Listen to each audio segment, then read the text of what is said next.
So, yeah, hi again, and welcome to GamEntropy, where we talk about what makes a game tick. Normally. It's intermission time!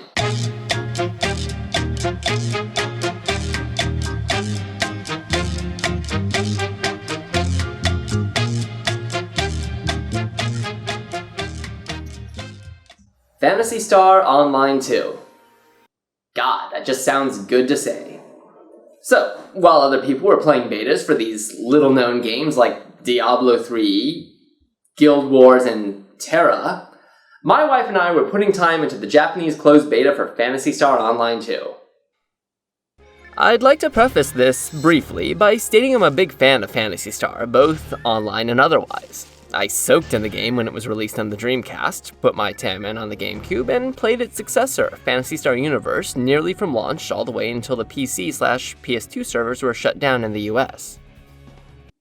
So, first, I'd like to talk about the story. Okay, so, as mentioned, this is the Japanese closed beta, so no English. Parts of what we'll be showing will be in English, owing to a fan translation patch that was put together remarkably fast, and basically made it viable to navigate the menus, but couldn't really tell me who was saying what in the story. PSO2 hasn't been announced for the US yet, and while its release seems likely, considering global support for the game was one of the many things promised when it was announced, Sega hasn't made any statements yet, and a good number of us just snuck aboard the Japanese ships. With that, I'd like to introduce Lazonia and Donna Sweat, my wife's avatar and my own, respectively. You'll be seeing a lot of Lazonia since she was being played with a better computer, so all the footage you're seeing of the game is running more or less at peak efficiency.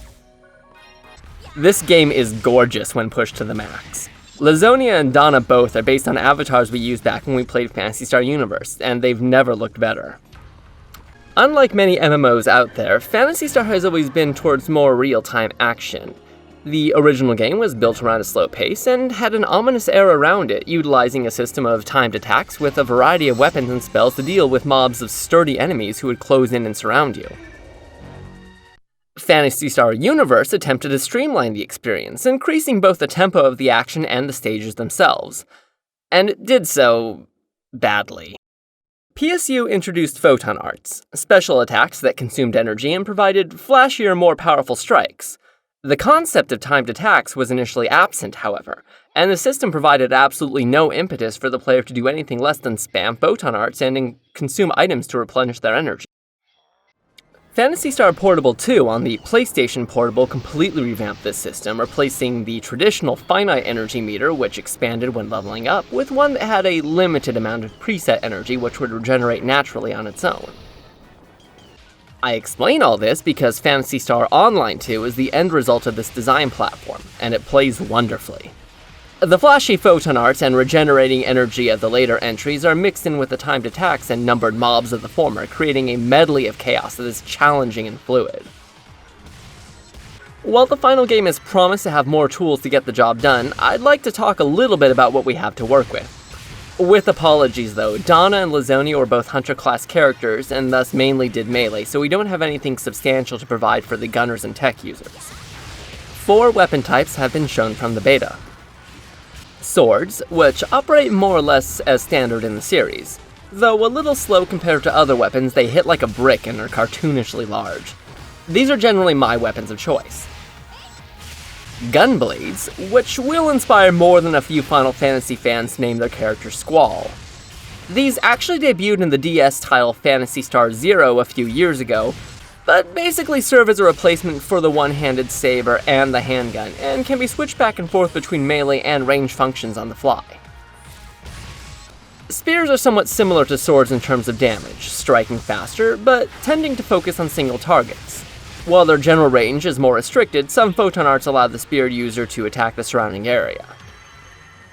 And lastly, these hookshot things. Okay, I'm gonna be straight here. I tend to prefer large, heavy-hitting weapons, but I think these were my favorite to use in the beta. They hardly do the most damage, but cover an impressive amount of range, standing in place for the whips introduced in later iterations of Phantasy Star Universe. The photon arts so far all seem to be about grabbing enemies and either chucking them around or headbutting right into them. So, that's the gameplay. It's shiny, but it's more of an evolution of what we've already seen in the series. So, what does PSO2 look to offer that makes this game really exciting? The environments are dynamic, for one thing. For the first time in the series, players can jump. This might seem minor, but when compared to the flat environments in the previous games, which sometimes sloped but never storied, this is a major addition. Large rocks and small hills can be scaled or crossed around, and gunners can now take a vantage point on high to shoot at enemies down low. The weather changes at random and in real time. It might be sunny when you touch down, only to have the rain start pouring in the middle of a fight.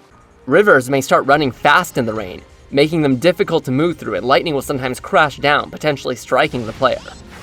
Other times, you saw an eerie fog roll in, and much of this was just what we could see in the forest area. Weather changes affect the gameplay in other ways as well, sometimes increasing damage dealt by particular elements or causing a little more money to be found. This leads into the idea of what really makes PSO2 appealing, and that's the unpredictability of the experience. Along with the weather, many of the game's fields feature multi-party areas where you and your allies might bump into as many as 12 other players, all doing the same mission at the same time. Experience and other point tallies are awarded to all players within close range of one another, encouraging players to work together rather than fight for their own piece of the pie. Item drops, likewise, are unique for each player, avoiding any mad scrambles where everyone gets greedy or one person doesn't play fair. More exciting still are the many random events that can happen while playing. During any mission, at almost any point, alert codes may suddenly fill the screen, and the player might be tasked to kill a number of particular enemies that have appeared, even creatures that are not necessarily native to that area. During my week with the beta, I've seen large and powerful enemies show up, and I've had to defend a downed ship while trying to repair itself, as enemies came out of the woodwork to tear it apart. So, unfortunately, we didn't get the program to start recording gameplay footage until a bit late into the beta period. So, I'm just going to tell you about something that happened. Because that's so much more exciting. This is one of the bosses that could be found in the beta. It could be found at the end of a ruined city that was randomly available whenever special challenges were being run. It showed up once, at random, here. This thing showed up here. And the game just treated it like another random event. It took over 10 minutes for Donna and Lazonia to take that thing down, but, well, it was kind of awesome. This boss, by all indications, was a marked improvement over much of what the series had been offering for a while now. Many of Phantasy Star Universe's bosses required little real strategy and can be effectively bum-rushed by a decently strong party. City Spider boss guy Thingamahoozits has heavily armored legs, skitters in and out of the arena, and keeps ample supplies of minions around to distract the party. This is much more in vein with PSO's boss fights and creates a much more satisfying experience, because just staying alive feels like part of the fight itself instead of just ganging up on a giant creature and beating it down. Of course, Phantasy Star has always been apart from the standard view of the MMO. Rather than placing in a persistent world, players are set in a hub environment where they can form parties, and from where they'll shuttle to and back from the missions they undertake. Phantasy Star Online 2 looks to have the best hub environment in the series. Players are deposited into a spacious ship where they can visit the shops, take missions, and talk to numerous NPCs, some of whom offer subquests, most of which are admittedly kill X number of monsters or complete X mission. PSO2 is planned as a free-to-play game, a first for the series which has relied on subscription since its first version upgrade back on the Dreamcast. As such, the ship/hub is one of the places where this comes into play, since it is used to facilitate the player rooms. So, this is a room. Obviously. Player rooms were introduced in Phantasy Star Universe as a sort of personal space you could decorate, convene with your friends, and even run a shop. The free-to-play system in PSO2 looks to monetize non-essential elements of the game experience. Having a room, and a shop on top of it, look to be intended as a monthly cost, essentially allowing the player to rent an apartment in the game world. How far this will ultimately carry us is not entirely clear. But aside from the room rental, the beta allowed the player to buy items, which granted temporary experience boosts, and also seems to be the only means through which a player can purchase scape dolls. Items which can be used by a downed player to revive themselves, as opposed to waiting for someone to come and get them back up. The wife and I both had a great time playing this game. It's fast, vibrant, and fluid while maintaining a good sense of challenge.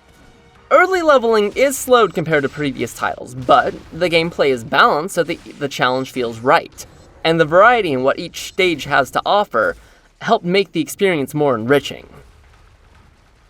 In short, I'm excited to play this game. The past Phantasy Star titles have persisted and remained fun in spite of limited to non-existent support. What this hopefully means is that, coupled with the new monetization format, is that the developers will be motivated to support the experience with new content to keep the players involved and active. I wouldn't consider a game like this a hard sell for someone like me, but I'll say it all the same. I'm sold, and I hope Sega will confirm US support for it soon. Because, even if they don't, I'm still playing. I'll fumble through the Japanese text. If I have to, but I'm still playing.